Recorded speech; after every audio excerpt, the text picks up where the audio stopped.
شام کے اندر ایک یہودی بچے کو اس بات پہ تھپڑ مار دیا تھا کہ عمر ابن عاص کے لڑکے کو اس بات پہ یہودی لڑکے کو کوڑا مار دیا کہ تیرا گھوڑا میرے گھوڑے سے آگے کیسے نکلا. ایک تھپڑ مار دیا. اور چھوٹا سا بچہ, وہ 12 سال کا یہودی بچہ, سیدھے سیدھے کہتا ہے کہ میں اب جاؤں گا اور میں اس شہر کے گورنر عمر ابن عاص سے اس کی شکایت کروں گا کہ تم نے مجھے تھپڑ مارا ہے. بیٹا کیا کہتا ہے؟ عمر ابن عاص کا بیٹا کیا کہتا ہے یہودی بچے سے؟ ارے جا, جس سے بھی شکایت کرنا ہو کر, میرا کوئی کچھ نہیں کر سکتا. میں اسی گورنر کا بیٹا ہوں, میں عمر ابن عاص کا بیٹا ہوں, میں عمر ابن عاص کا بیٹا ہوں, مجھے کوئی کچھ نہیں کر سکتا. پھر یہودی بچے کی ہمت نہیں ہوئی, بھائی گورنر کا بیٹا ہے اب کیا ہوگا. جیسے یو پی میں منتری کا بیٹا گاڑی چڑھوا دیا. اب سوچئے اتر پردیش کی فضا کیا ہو رہی ہے. انڈا چوری, کتاب چوری, بکری چوری, یہ مقدمے لگے ہیں اعظم خان کے اوپر, ابھی تک 2 سال سے جیل میں ہے. اور ایک آدمی منتری کا بیٹا 8 کسانوں کے اوپر گاڑی چڑھا دیا تو 4 مہینے میں جیل سے باہر آ گیا. 4 مہینے میں جیل سے باہر آ گیا. جو منتری کا بیٹا ہے اور گرا راج منتری کا بیٹا ہے, تو اب آپ سوچئے کون کیا کر سکتا ہے. تو وہ عمر ابن عاص کے بیٹے نے سوچ لیا کہ میرا کیا اب کیا ہوگا. یہودی بچے نے سوچا یہ تو اس گورنر کا بیٹا ہے. 1 مہینے کے بعد جب حضرت عمر آتے ہیں اور انہوں نے تمام لوگوں کو اکٹھا کیا, پوچھا تم عمر ابن عاص سے خوش ہو یا نہیں؟ میں نے جس کو گورنر بنایا تھا تم اس سے خوش ہو یا نہیں؟ تمام لوگ کہتے ہیں خوش ہیں, عمر ابن عاص کی حکومت بہت اچھی چل رہی ہے, اچھا کام کر رہے ہیں, ہمیں کوئی پریشانی نہیں ہے. ایک چھوٹا سا بچہ وہی 12 سال کا یہودی کا کھڑا ہو کر کہتا ہے کہ میں عمر ابن عاص سے خوش ہوں, سب کچھ ٹھیک ہے, لیکن امیر المومنین ایک چیز کا انصاف مجھے چاہیے. آج سے 1 مہینہ پہلے عمر ابن عاص کے بیٹے نے مجھے تھپڑ مار دیا تھا صرف اس لیے کہ میرا گھوڑا ان کے گھوڑے سے آگے نکل گیا تھا. اسی بات پر غصہ ہو کر انہوں نے تھپڑ مار دیا تھا. اچھا ادھر آؤ.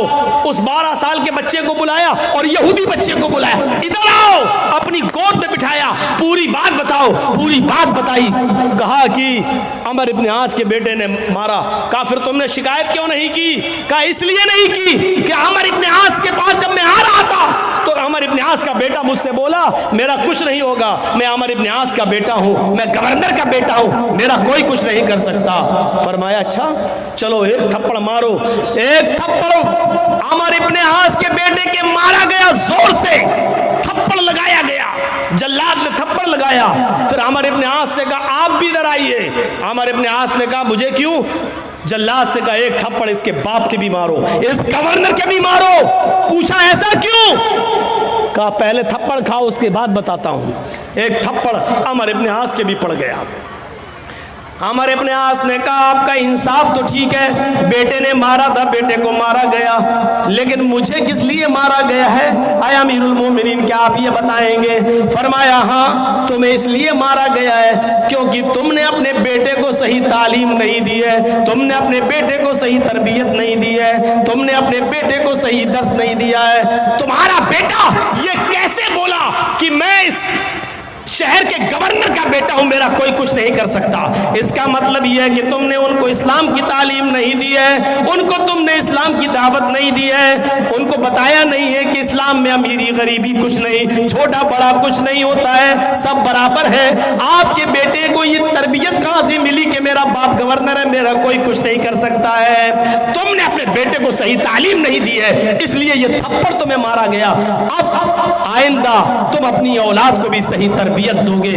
یہ عدل تھا, یہ انصاف تھا, یہ فیصلہ تھا میرے بھائیوں اس زمانے کا. قرآن یہی کہتا ہے کہ کوئی دشمن بھی تمہارا ہو لیکن فیصلہ کرنا ہو تو دشمن کے اگر حق میں جا رہا تو کر دو, یہ مت دیکھو کہ یہ میرا دشمن ہے, اس کو ہم کیسے. وَلَا يَجْرِمَنَّكُمْ شَنَآنُ قَوْمٍ عَلَىٰ أَن لَا تَعْدِلُوا, کوئی قوم کی دشمنی تمہیں کسی کے ساتھ بے انصافی کرنے پر مجبور نہ کر دے۔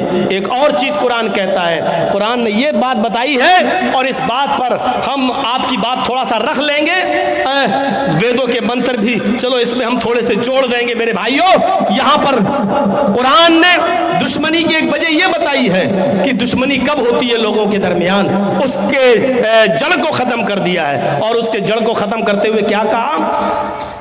وَلَا تَسُبُّوا الَّذِينَ يَدْعُونَ مِن دُونِ اللَّهِ فَيَسُبُّوا اللَّهَ عَدْوًا بِغَيْرِ عِلْمٍ۔ تم دوسروں کے معبودوں کو برا بھلا مت کہو، تم دوسروں کے بزرگوں کو برا بھلا مت کہو، تم دوسروں کے بزرگوں کو گالی مت دو۔ فَيَسُبُّوا اللَّهَ، جواب میں وہ تمہارے اللہ کو گالی دیں گے۔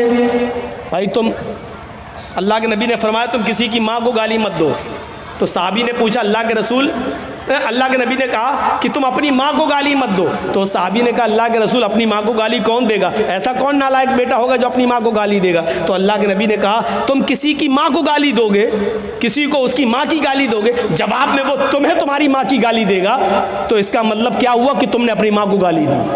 نہ تم اس کی ماں کو گالی دیتے، نہ وہ جواب میں تمہاری ماں کو گالی دیتا، تو گویا کہ تم نے خود اپنی ماں کو گالی دی ہے۔ کتنی اچھی بات ہے، بتائیے اتنی اچھی باتوں کو چھوڑ کر آپ اوم بھوم سننا چاہتے ہیں؟ سمجھ سے باہر کی بات ہے۔ تم دوسروں کے بزرگوں کو گالی مت دو، دوسروں کے خداؤں کو گالی مت دو، ورنہ وہ تمہارے اصلی خدا کو گالی دیں گے۔ آپ رام کو یا لکشمن کو یا عیسیٰ کو یا موسیٰ کو، پہلی بات تو کوئی مسلمان عیسیٰ موسیٰ کو برا کہہ ہی نہیں سکتا، کیونکہ وہ مسلمانوں کا عقیدہ کہ وہ بھی ہمارے نبی ہیں، اللہ نے نبی بنا کر بھیجا۔ تم نہ کسی بدھ کو، نہ کسی مہاویر کو، نہ کسی کرشن کو، رام کو، لکشمن کو، ہنومان کو، تم کسی کو گالی نہ دو، اس لیے کہ اگر تم ان کو برا کہو گے تو ان کے ماننے والے تمہارے اصلی خدا کو، اصلی رب کو برا کہیں گے، اصلی رب کو برا کہیں گے تو اس کا مطلب یہ کہ تم خود اپنے رب کو گالی دینے کے ذمہ دار بن رہے ہو۔ فرمایا کہ فَلَا تَسُبُّوا الَّذِينَ يَدْعُونَ مِن دُونِ اللَّهِ فَيَسُبُّوا اللَّهَ عَدْوًا، تم دوسروں کے بزرگوں کو گالی مت دو، ورنہ وہ جواب میں تمہارے اصلی خدا کو، اصلی رب کو گالی دیں گے بغیر علم کے، بغیر علم، بغیر علم کے۔ اس میں تو کوئی شک ہی نہیں ہے کہ اللہ ایک ہے، اور اس کو سب مانتے ہیں، دنیا کی ہر قوم مانتی ہے، ہر مذہب مانتا ہے کہ اللہ ایک ہے۔ ان کے ہر رسول، نبی، رشی، اوتار، پیغمبر کے بھی آنے کا ثبوت ملتا ہے۔ اب آپ ایک طرف سے دیکھ لیں، اللہ، اس کو اللہ بھی آیا ہے ویدوں میں، اللہ کے ساتھ اسم اللہ اللہ مترا ورڑو اللہ،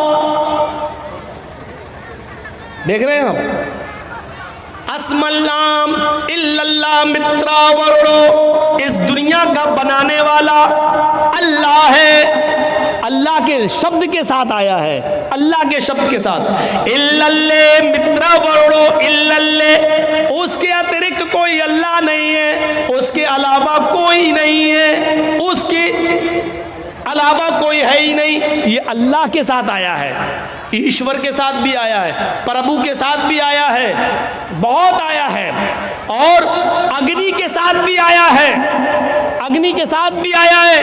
قرآن کی فرسٹ آیتیں آپ اٹھائیں گے، الحمدللہ رب العالمین الرحمن الرحیم مالک یوم الدین، وید آپ کھولیں گے تو آپ کو بھی سب سے پہلے یہی پنکتیاں ملیں گی، مہیدے وسے سویتو پرشٹوتی، مہیدے وسے سویتو پرشٹوتی، مہان ہے ہمارا وہ دیوتا جس کے لیے ساری کی ساری پرشنسا، جس کے لیے ساری کی ساری تعریف ہے، مہان ہے وہ ہمارا دیوتا جس کے لیے ساری کی ساری پرشنسا اور ساری کی ساری تعریف ہے، الحمدللہ رب العالمین، ساری تعریف اس اللہ کے لیے جو دونوں جہان کا پالنے والا ہے۔